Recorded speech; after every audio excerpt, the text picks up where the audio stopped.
what you were supposed to do, right? Now the only person you're punishing is yourself.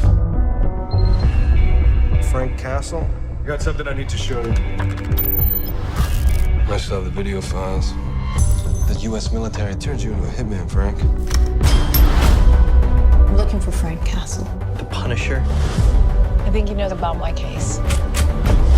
Castle's the last witness. We can either clean this up or let him take us down.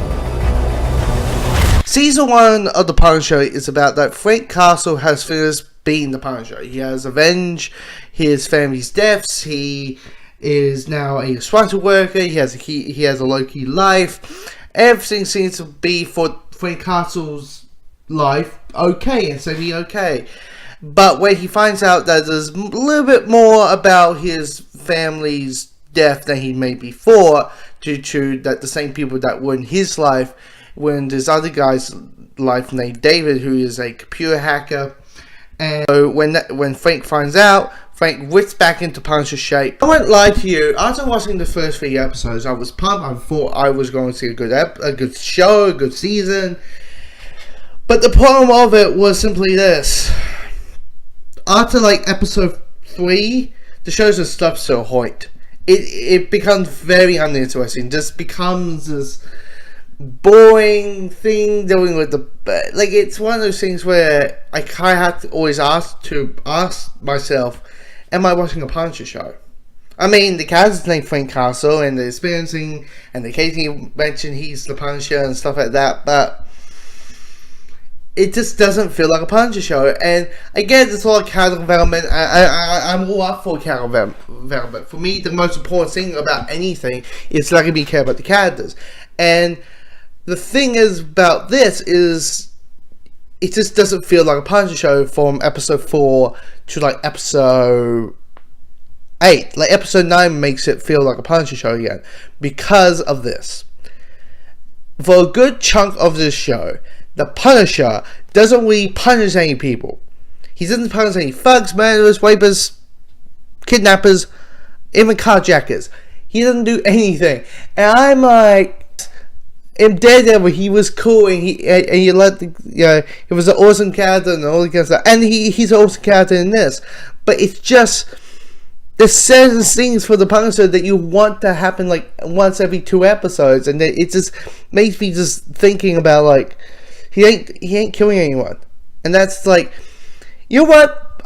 Best way this way, Punisher is the Dexter Morgan of superheroes. Like, what the killing is what makes the character, and not seeing it that much just takes away from the show. Now, they are doing with some interesting topics, interesting subjects about veterans who have come back from war, and they can't cope.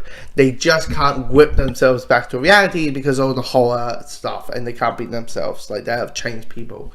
And you're like, this is interesting. I'm intrigued about this more than this Punisher stuff, because it doesn't feel like a Punisher show.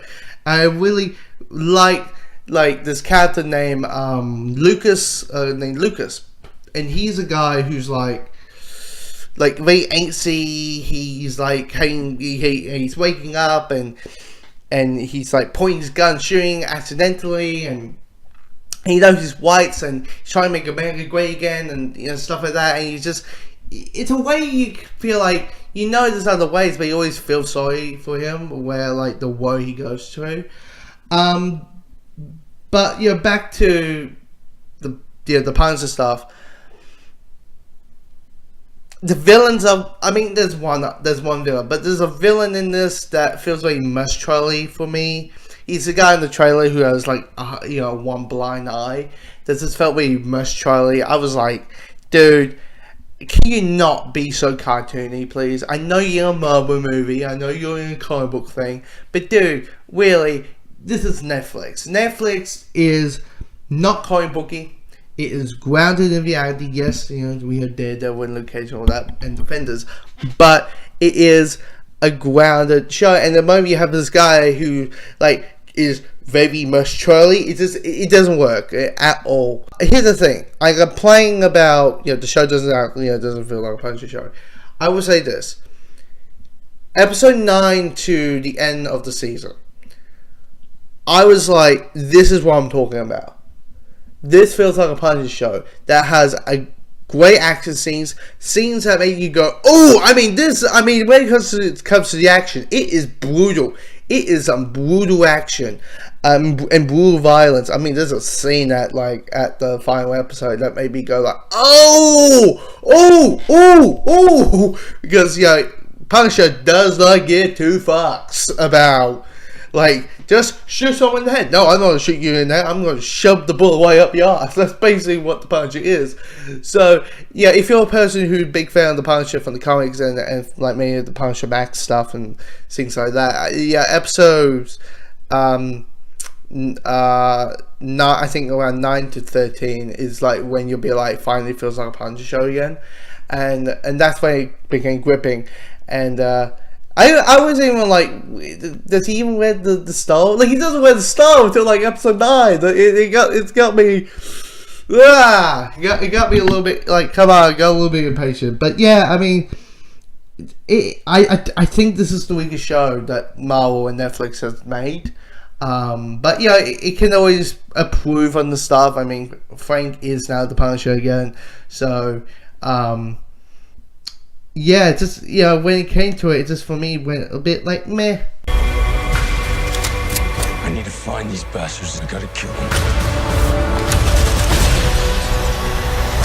So where does that end, Frank? What if you expose them? These men, they decide what the truth is. The same thing that happened to you happened to me. We could make that right.